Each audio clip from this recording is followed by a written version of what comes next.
It is Angelina Cappabianca, who really leads from the middle blocker from the Western Reserve Blue Devils, joining us on Running Point. Angelina, thank you so much for joining us today. Hi, thank you for having me.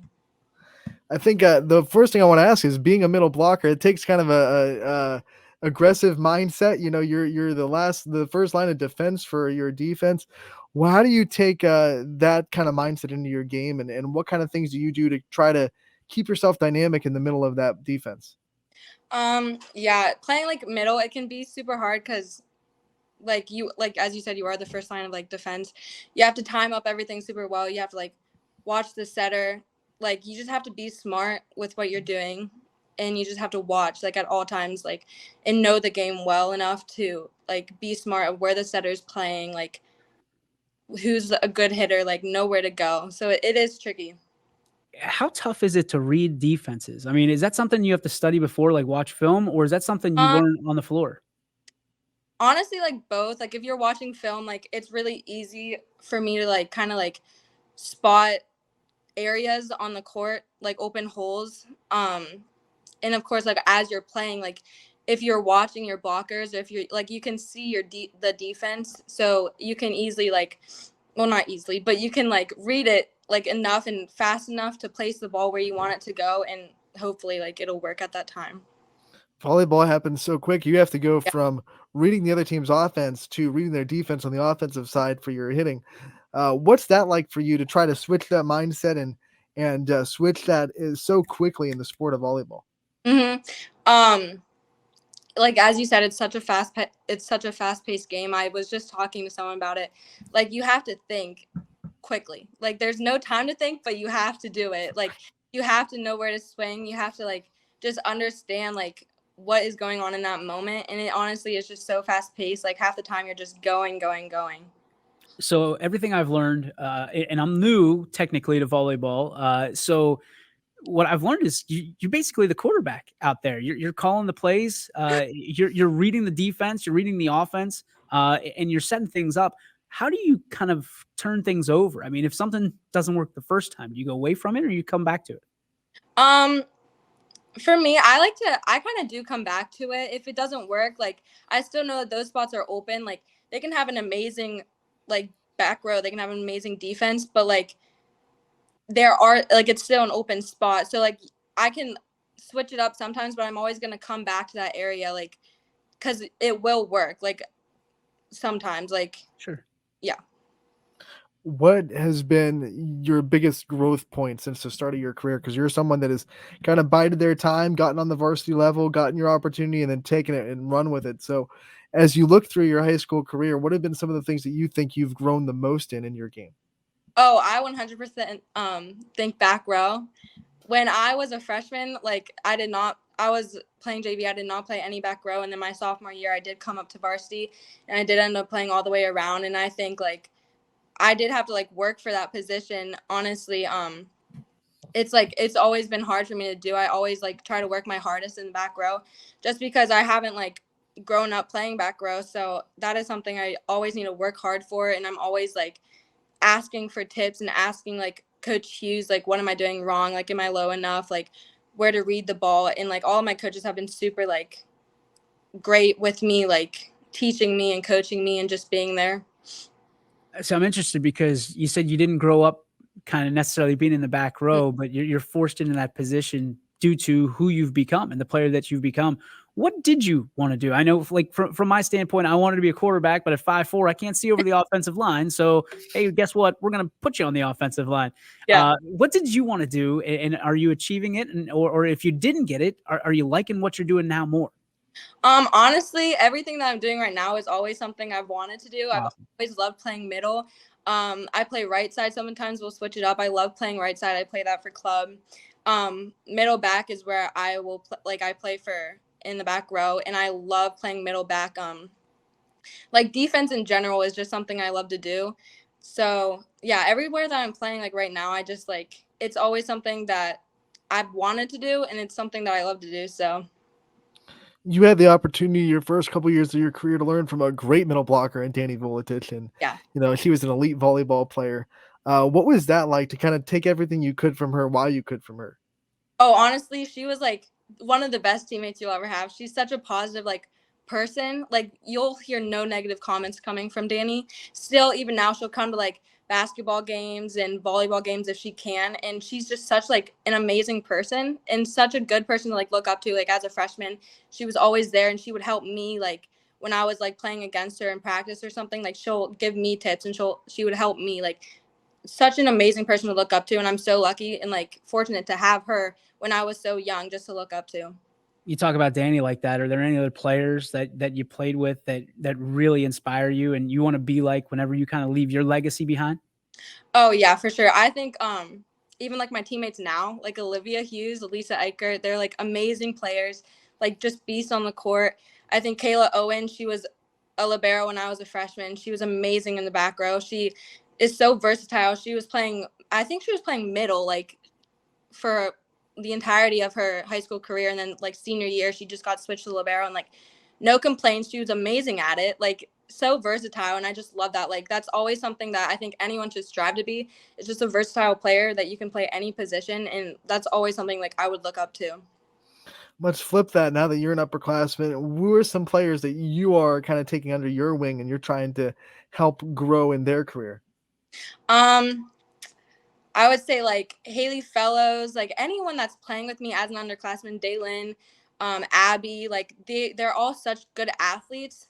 And if they're feeling down, like obviously the upperclassmen are going to try and like help them because they are young still. They still have like room to learn, and I always just want to be there for them, like to be like, you got it, like you're fine, like you'll get the next one, like tell them like push with your hands, or like if I can read the defense well, I can like tell them like get wide, like do this, like anything that I can to help them, I will try to do.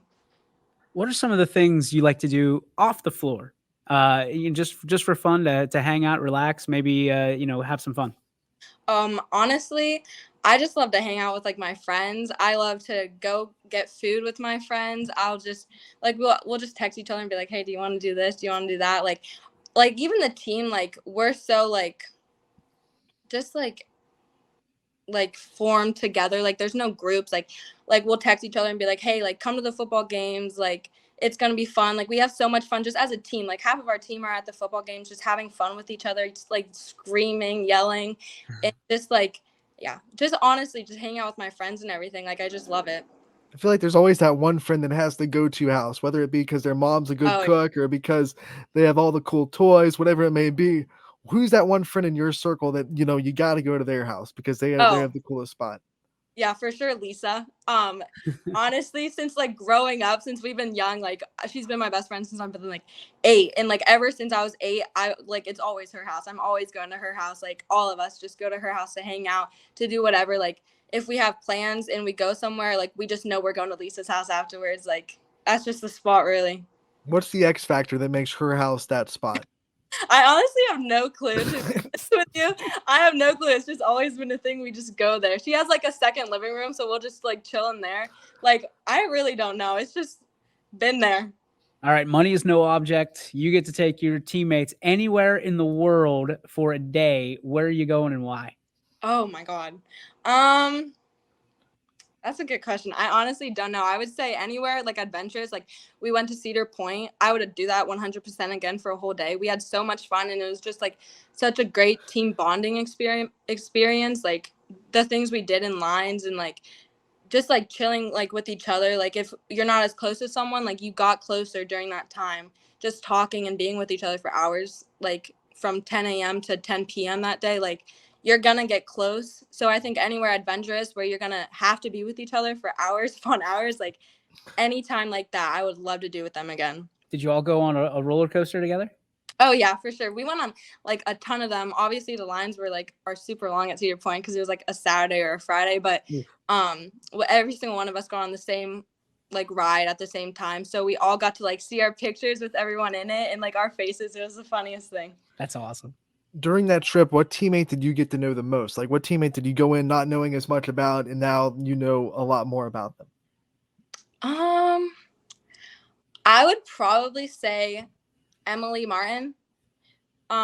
We've always been like friends. Like we've always like known each other, but we roomed together.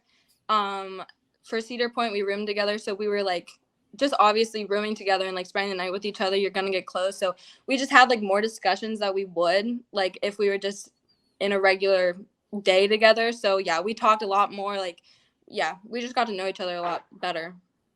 Is that part of the best experiences? I mean, I know when I think about, things that I miss about baseball, outside of baseball, high school sports, I miss the bus rides. Is that something you feel you're really going to miss whenever it kind of leaves?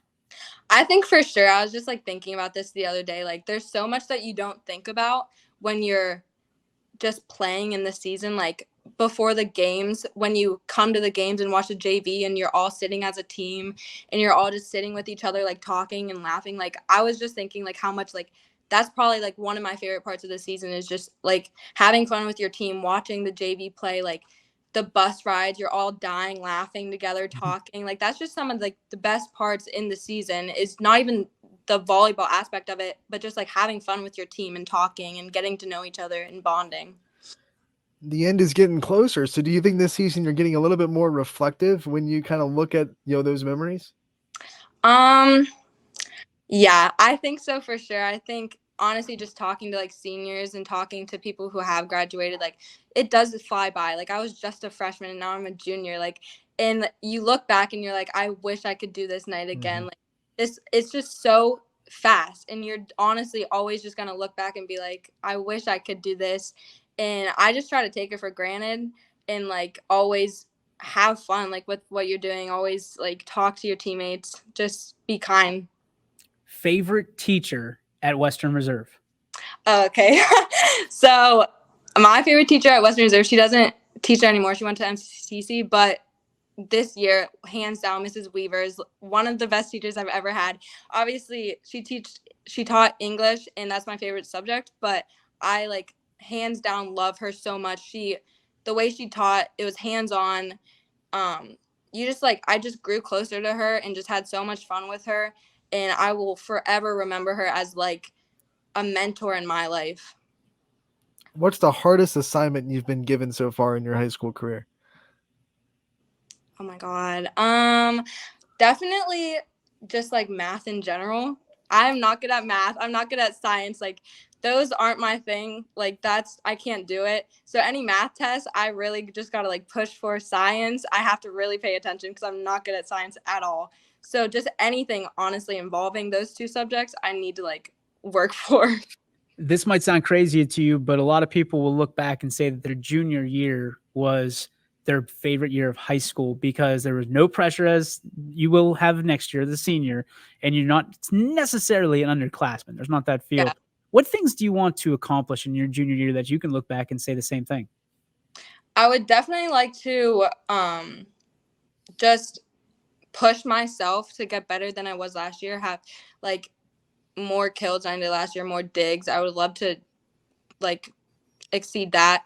And then I would also love to get to where we last year, like accomplish a lot of things that we did last year, just to say like we worked for it, we fought, we did it. Like, I would love to just have like be able to say that. Before we let you go, I know there are a lot of people that are kind of in your corner that support you and give you all their energy. I want to let you give them a shout out and shout out the people that support you throughout your career. Oh yeah, I would for sure like to thank my parents. They're amazing. They take me to all my club tournaments, like 2 hours away to Florida. They'll always be there. My family, like my aunts and uncles, they'll all come to my games. My cousin will all come to like the big games, which I absolutely love. It's nice to just have support, like backing you. So I would just like to thank everyone for that. Angelina, thank you so much for taking the time to join us today. And we look forward to covering you all season. We'll talk to you again real soon. Thank you.